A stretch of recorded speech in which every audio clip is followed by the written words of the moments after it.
Silakan diklik. Ya, silakan Pak.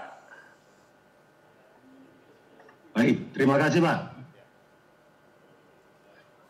Selamat siang. Selamat siang Pak, silakan Pak. Kami hormati Bapak Gubernur Provinsi DKI Jakarta dan Bapak Wakil Gubernur Provinsi DKI Jakarta, Ibu Kepala Dinas Pendidikan dan jajaran Dinas Pendidikan DKI Jakarta yang kami hormati.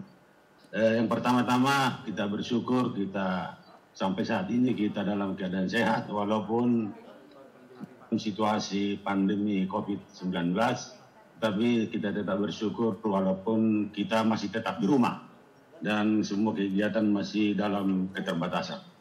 Bapak Gubernur yang kami hormati, tadi mungkin sudah disampaikan oleh beberapa teman-teman terkait dengan pola pendidikan anak-anak kita terkait dengan masa COVID-19 ini. Dan saat ini kita masih dalam fase transisi seperti yang disampaikan oleh Bapak Gubernur, sehingga anak-anak sampai hari ini belum bisa sekolah. Yang kami ingin yakinkan dan kami ingin pastikan kepada Bapak Gubernur supaya apapun nanti kebijakan yang diambil oleh Bapak Gubernur, seperti tadi disampaikan, meyakinkan bahwa apabila nanti anak-anak sudah masuk ke sekolah, supaya setiap fasilitas sekolah itu dinyatakan sehat. Terutama juga nanti tadi seperti para guru-gurunya dan semua fasilitas yang ada mungkin harus dibersihkan supaya semuanya dalam keadaan sehat.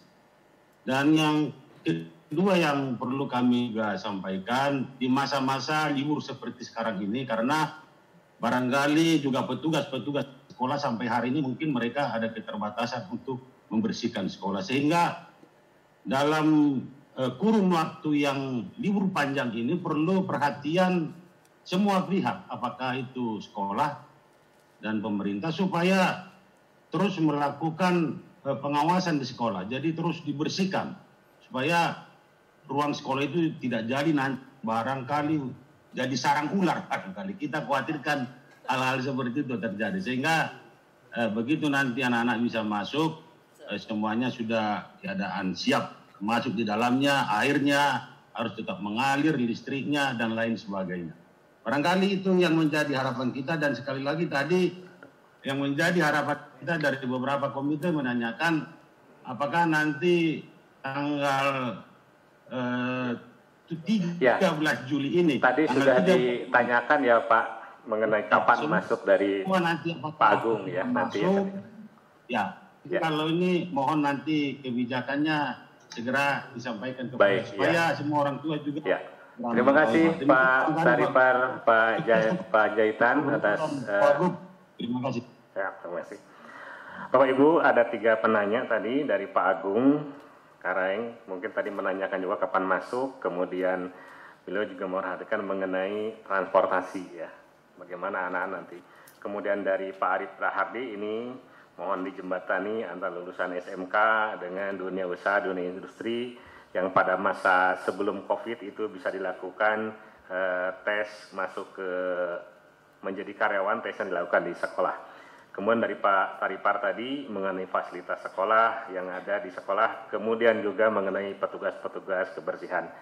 Demikian pertanyaan dari hadirin yang disampaikan melalui Zoom meeting tadi. Monggo apa? Baik, silakan Pak. Ya, gini, Bapak-bapak semuanya, ini tadi 3 terakhir nih Bapak-bapak semua nih.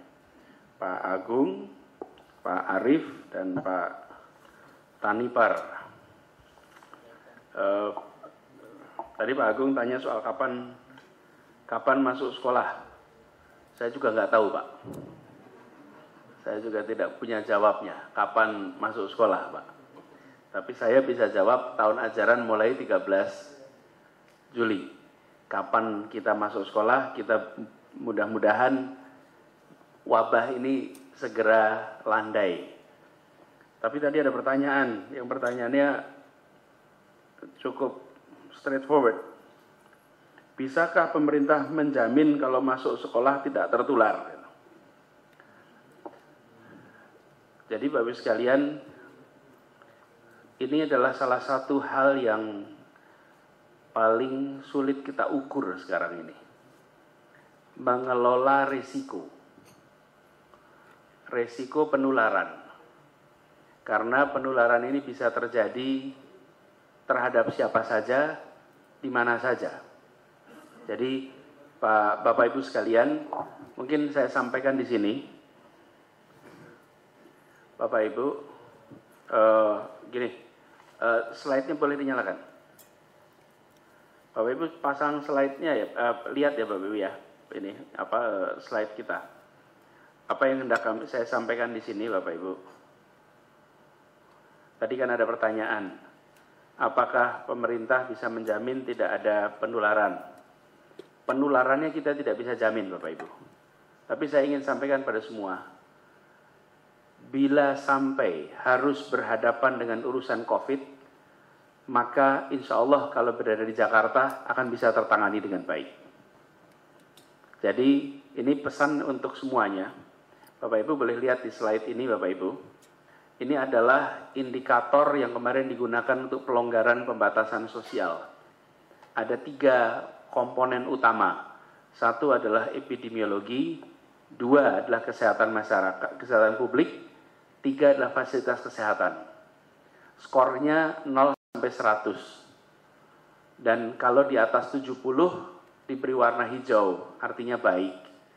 Bapak Ibu boleh lihat di situ fasilitas kesehatan kita nilainya berapa coba Bapak Ibu? 100 Bapak Ibu. Artinya kita ini siap untuk menghadapi yang kita khawatirkan bila sampai terjadi penularan. Jadi penularannya Pak Agung, kami tidak bisa melakukan langkah apapun.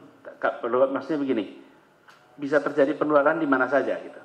Tapi bila sampai tertular, maka infrastruktur yang ada di kita, infrastruktur itu artinya dokternya, perawatnya, alat-alat kesehatannya, rumah sakitnya, itu semua sangat memadai untuk bisa menghandle kasus yang ada. Ini di sini ada Ibu Kepala Dinas Kesehatan juga. Ibu Bapak semua, di bulan Maret kita masih punya kapasitas yang terbatas. Tapi di bulan Mei kapasitas kita sudah sangat baik. Jadi saya ingin mengirimkan pesan kepada Ibu Bapak semua bahwa alhamdulillah sistem yang kita miliki insya Allah bisa mengendalikan bila sampai ke rumah sakit. Nah, harapan kita tentu tidak tertular, tapi bila tertular insya Allah akan bisa ditangani dengan sebaik-baiknya. Jadi Ibu Bapak boleh lihat di sini grafik ini situasi Jakarta dan luar Jakarta. Alhamdulillah Jakarta sudah jauh lebih baik dibanding luar Jakarta. Di luar Jakarta angkanya masih naik terus Bapak Ibu. Kita sudah berpisah di sekitar awal Mei. Asalnya bareng-bareng terus itu warna hijau dan biru itu. Tapi kemudian di awal Mei kita pisah, kita stabil.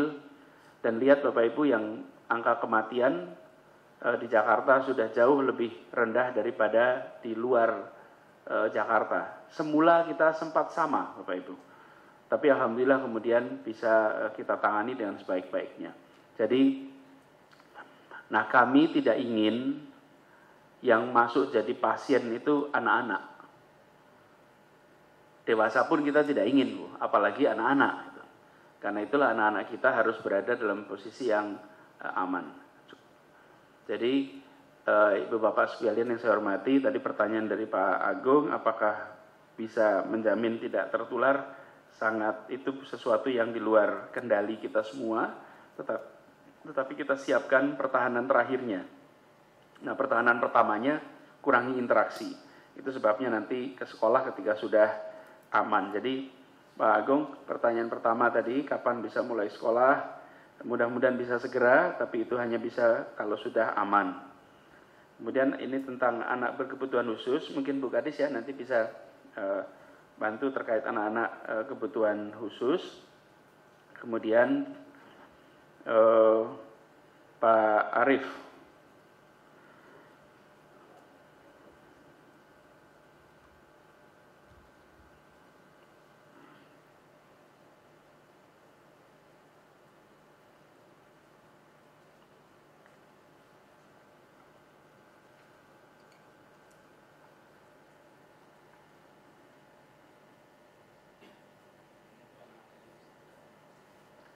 anak-anak yang lulus SMK mana itu, Pak Arif?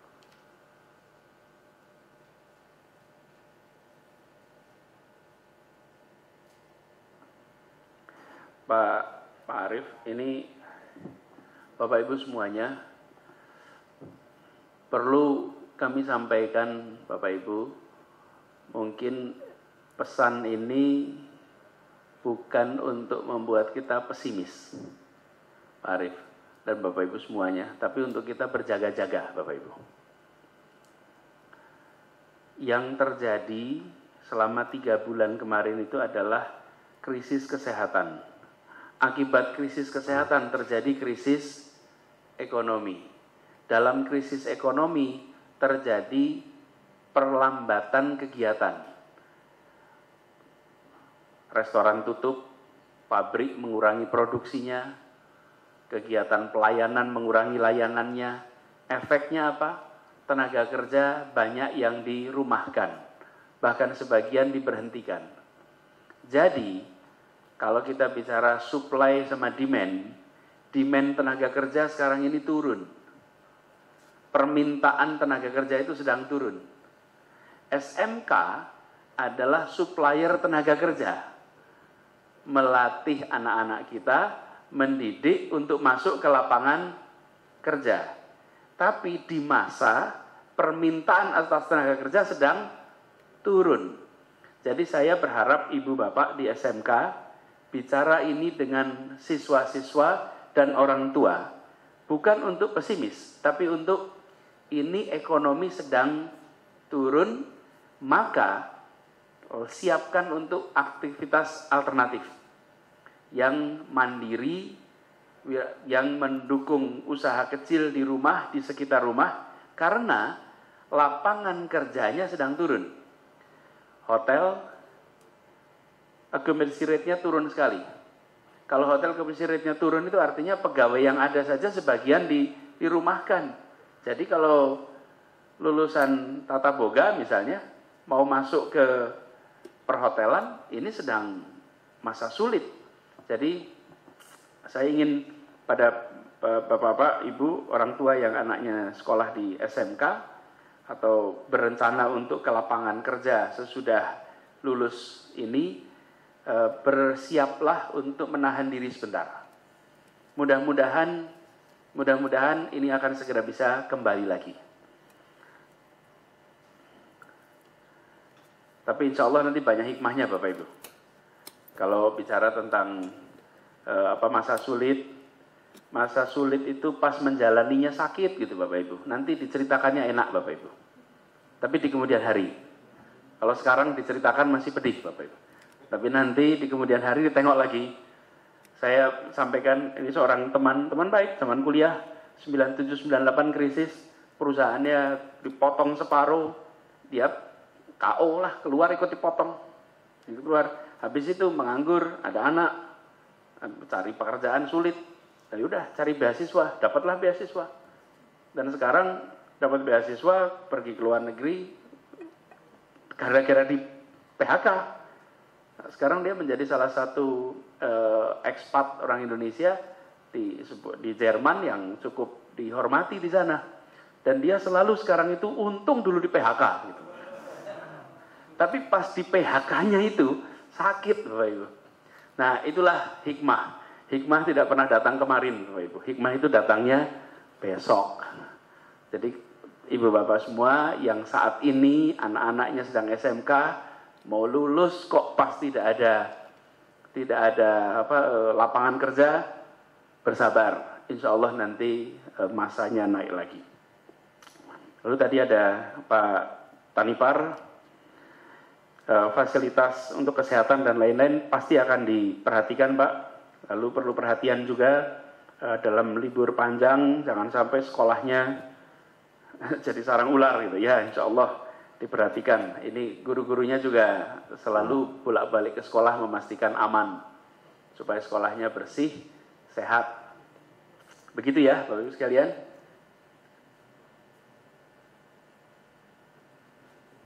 Oh ya, boleh. Ini ada dari tim penggerak PKK.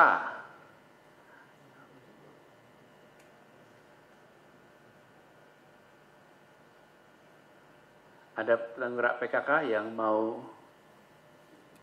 urun rembuk? Ibu Upi, Pak, sudah mengangkat tangan. Yuk, Bu Upi. Silakan Ibu Upi. Ini udah ya. Assalamualaikum warahmatullahi wabarakatuh. Assalamualaikum. Waalaikumsalam warahmatullahi wabarakatuh. Mohon izin Pak Gubernur, Pak Wakil, Ibu Ferry.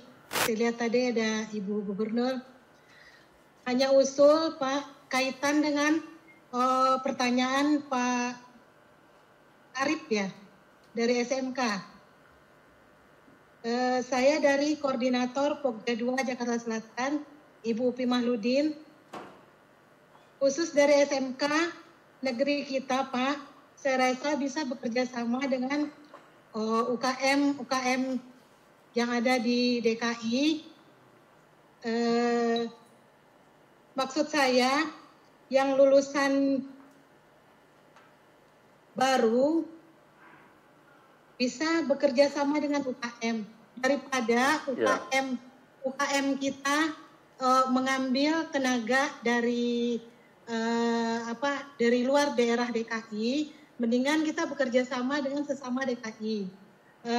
Tetapi karena UKM kita sekarang sama juga masih tertatih-tatih karena COVID ini, jadi mohon untuk upah atau UMR itu tidak bisa disamakan dengan UMR yang kemarin. Jadi sama-sama mengetahui Pak, karena ini kita sama-sama juga masih tertatih-tatih gara-gara COVID ini. Mungkin itu usulan saya untuk anak-anak SMK yang baru lulus. Bisa bekerja sama dengan UKM-UKM yang ada di DKI Jakarta. Ya, terima kasih Ibu Upi. Terima kasih. Ya. Wassalamualaikum warahmatullahi wabarakatuh. Waalaikumsalam warahmatullahi wabarakatuh. Pak Gub, izin mungkin dari Ibu Ferry, silahkan Ibu, ada yang mau disampaikan terkait dengan pertemuan hari ini, Bu Gub.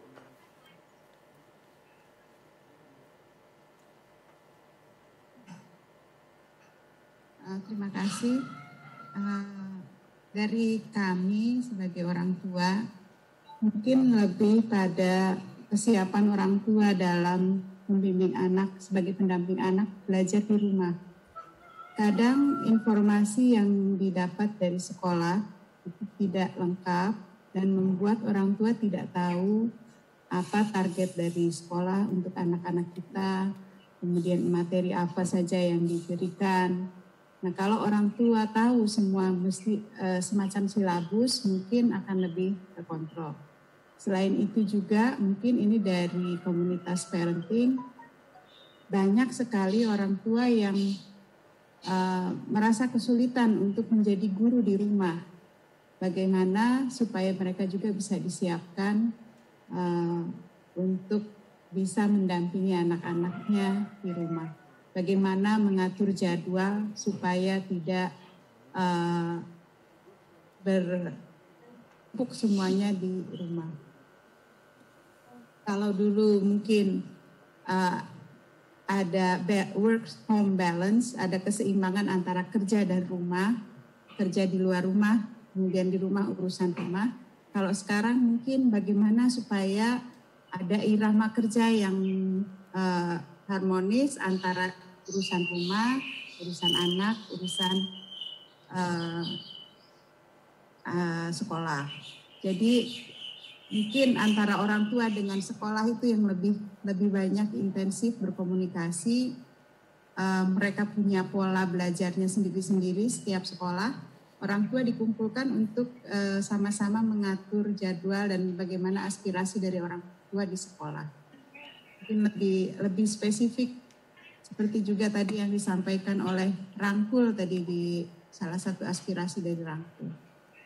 Itu saja dari saya, terima kasih. Assalamualaikum warahmatullahi wabarakatuh. Waalaikumsalam, terima kasih Ibu. Ini masukan yang sangat baik, terutama bagi kami di Dinas Pendidikan. Insya Allah ini satu masukan yang sangat baik untuk kita implementasikan di dalam tugas.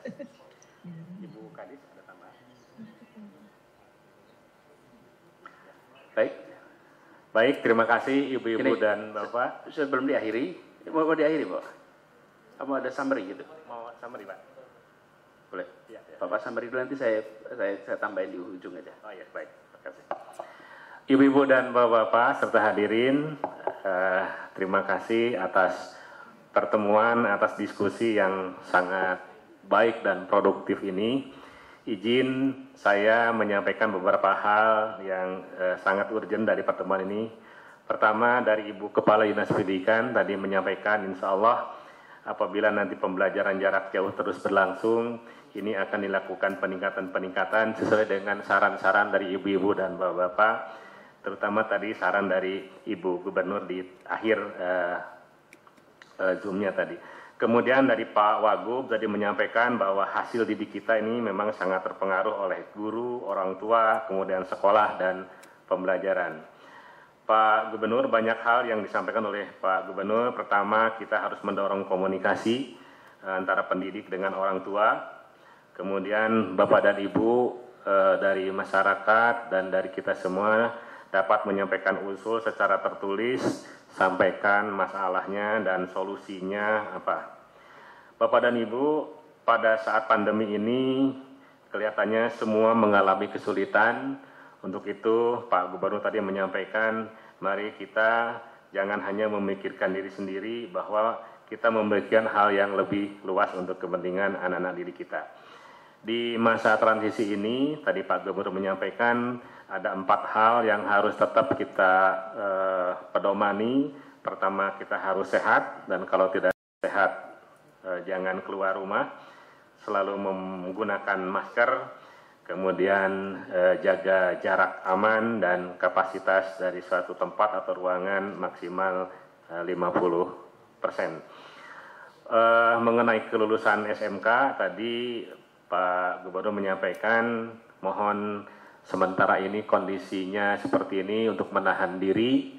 Jadi saya sangat tertarik tadi kalau sakitnya sekarang, nah insya Allah di kemudian hari akan menjadi sesuatu yang baik.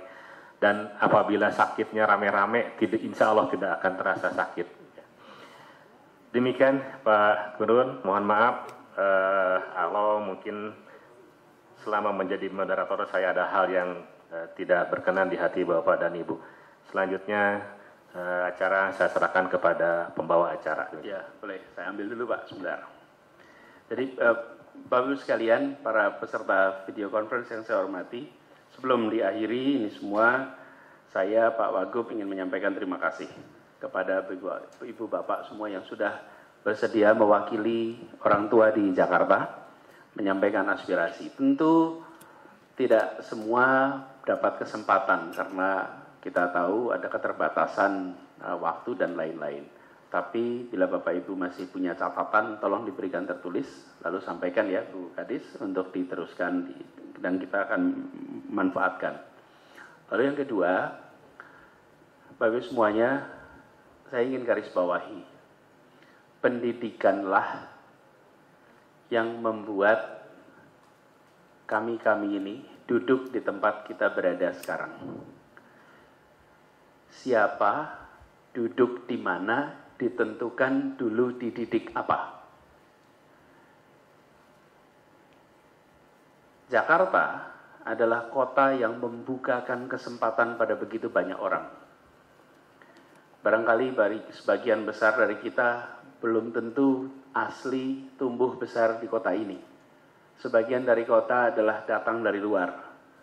Ketika datang ke kota ini, belum tentu bawa apa-apa, kecuali bawa pendidikan, bawa pengalaman, kemauan kerja keras, dan lalu kota ini memberikan kesempatan bagi orang-orang yang mau kerja keras untuk bisa merwujudkan mimpi jadi kenyataan. Kami ingin pendidikan di DKI menjadi tempat bagi tiap orang tua untuk bisa mewujudkan mimpi tentang anaknya jadi kenyataan. Pendidikan di sini tidak hanya memberikan kesempatan kepada mereka yang sudah berhasil dinaik kelaskan, tapi pendidikan harus menjadi kesempatan kepada mereka untuk yang belum naik kelas untuk bisa naik kelas. Tadi salah seorang orang tua, kalau tidak salah yang bicara di awal, Bu Tita, sempat menyebut kuadran. Kami berharap Ibu Bapak, aturan kita, kebijakan kita, termasuk PPDB, adalah kebijakan untuk memberikan kesempatan yang sama bagi semua. Kesempatan bagi orang tua dengan latar belakang apapun untuk anaknya punya kesempatan yang sama di kota ini. Kita punya kecenderungan Ibu Bapak, dulu hidup sulit, masuk kota ini, dapat kesempatan, alhamdulillah hidupnya lebih baik. Tapi tak selalu kita mau memberikan kesempatan pada yang masih hidup sulit itu. Maunya ya kita saja yang dapat kesempatan. Kita harus punya kesadaran, saya rasa orang tua punya pandangan yang sama. Kita buat aturan main di Jakarta, aturan main yang memberikan kesempatan kepada mereka untuk bisa mendapatkan peluang yang besar bagi anak-anaknya. Dan itu artinya kebijakan berkeadilan, memberikan kesempatan kepada mereka yang belum punya kesempatan. Suatu saat, Bapak Ibu sekalian, kami pernah mengelola sebuah program beasiswa. Lalu program beasiswanya ini unik, diberikan kepada anak berprestasi. Konsekuensinya apa? Konsekuensinya yang sudah tidak perlu beasiswa yang dapat beasiswa. Kenapa? Karena yang berprestasi latar belakang keluarganya sudah baik.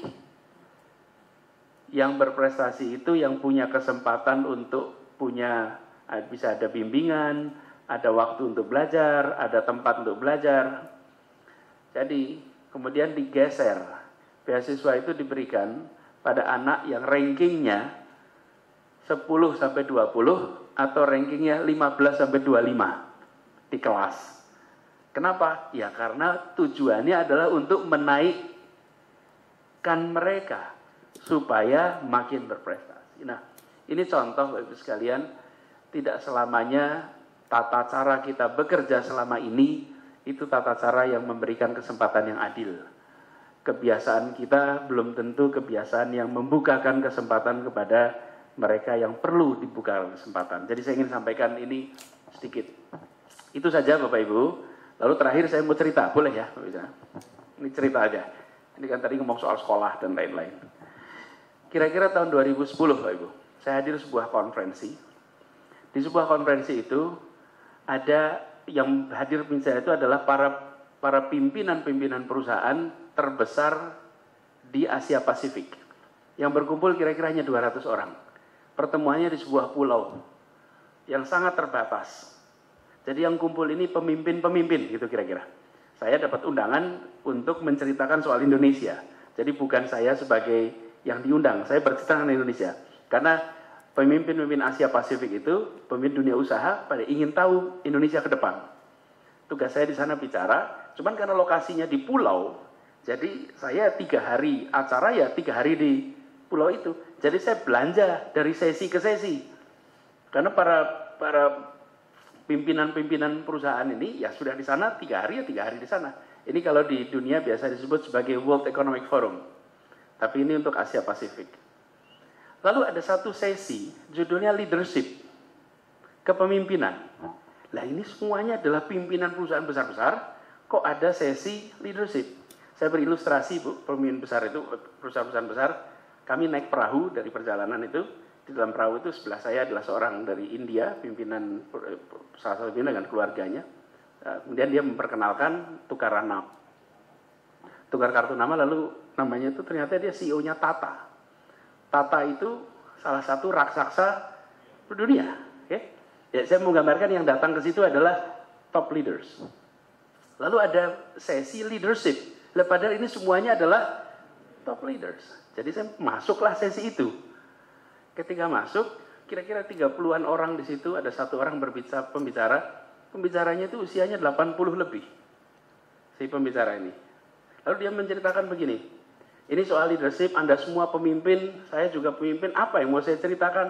Jadi udah saya cerita tentang masa perjalanan saya saja dah. Saya ini cerita dia. Sejak kecil sampai sekarang selalu jadi ketua. Ketua kelas, ketua organisasi, ketua ini terus. Sampai ketika perang Korea itu wajib militer, saya berharap sekali nggak jadi komandan. Karena perang gitu ya. Kepilih juga jadi komandan. Saya itu selalu jadi ketua, selalu jadi pemimpin dalam urusan apapun. Pemimpin. Jadi saya ini pengen tahu, apa yang membuat saya ini kok selalu jadi pemimpin? Yang cerita ini bukan mau sombong, ini orang udah 80 tahun lebih. Itu 2010-an kira-kira. Jadi mungkin dia lahir sekitar tahun 30-an. Lalu dia ceritakan begini. Satu ketika saya panggil beberapa orang untuk berdiskusi. Apa yang terjadi pada saya ini sehingga kok saya selalu begini katanya. Diskusi panjang lebar, terus dia bilang ketemu kejadiannya waktu SD katanya. Kejadian waktu SD. Waktu SD itu mengubah perjalanan hidup saya. Dia cerita ibunya bekerja sebagai pelayan restoran di Amerika Serikat. Bapaknya suka mabok, tidak pernah ngurusi rumah. Jadi keluarganya anaknya banyak, jadi si bapak ini nggak ngurusin ibunya saja. Jadi ibunya ngurusin banyak anak. Tahun 30-an diantar ke sekolah masuk SD kelas 1. Diantar masuk, sampai di depan pintu karena ibunya ngantar beberapa orang, dititipkan pada tetangganya yang juga sekolah di situ. Namanya Molly. Molly anterin ini nih, tetangganya nih. Jadi ikutlah dia dengan si tetangga. Masuk, ibunya lepas dah. Ikutlah dia sekolah. Setelah 1 semester lebih, bukan 1 semester, 1 tahun waktu itu, baru ketahuan ternyata dia tidak masuk kelas 1. Dia ikut tetangganya masuk kelas 3. Karena si tetangga ini kelas 3. Lah dititipin anak, ya dia ikut. Jadi dia masuk kelas 1. Dia masuk kelas 3. Tapi karena ibunya sibuk, bapaknya nggak ngurusin, anaknya banyak, orang kopen katanya, orang Jawa bilang itu. Nggak keurus. Jadi dia ngurus dirinya sendiri. Dan dia bilang itu penderitaan luar biasa. Yang lain sudah belajar jauh, dia kepontal-pontal Bapak Ibu. Kepontal-pontal. Pelajarannya dia tidak paham, yang lain sudah bisa nulis, sudah bisa baca, dia tidak bisa apa-apa. Itu 1 tahun itu adalah 1 tahun super menderita dan dikerjakan sendiri, dialami sendiri tanpa bantuan siapapun. Dia mengalami percepatan yang luar biasa dan akhirnya kata dia tumbuh semua potensi yang tidak pernah diduga dan akhirnya dampaknya seumur hidup. Itu self assessment dia di dalam sesi tadi. Bapak Ibu sekalian, apa yang saya ingin ceritakan di sini akhirnya Bapak Ibu itu kembali kepada tantangan yang kita berikan pada anak-anak kita sendiri. Mau sekolahnya di mana, mau masuknya kemana, nanti sistem penerimaan siswa barunya seperti apa, prosesnya, ujungnya Bapak Ibu adalah kemampuan kita mengambil pelajaran dari yang kita jalani. Jadi Bapak sekalian, saya berharap dari ilustrasi ini kita semua tidak usah terlalu khawatir. Ini kejadian ini saat 3 bulan ini bandingan dengan Bapak itu yang 1 tahun Bapak Ibu. Menjalani yang tidak pernah terbayangkan, tapi puluhan tahun kemudian dia merefleksikan luar biasa kejadian itu. Betapa kompleksnya pembelajaran yang didalami ketika kejadian itu. Ibu Bapak, salam untuk keluarga di rumah, salam untuk teman-teman para orang tua, sampaikan salam hangat dan hormat dari kita, dan insya Allah kita sama-sama majukan kualitas pendidikan anak-anak kita. Terima kasih. Dari kami itu saja. Assalamualaikum warahmatullahi wabarakatuh. Bapak Ibu hadirin undangan yang kami hormati, demikianlah rangkaian acara kita pada siang hari ini. Atas perhatiannya diucapkan terima kasih. Wassalamualaikum warahmatullahi wabarakatuh.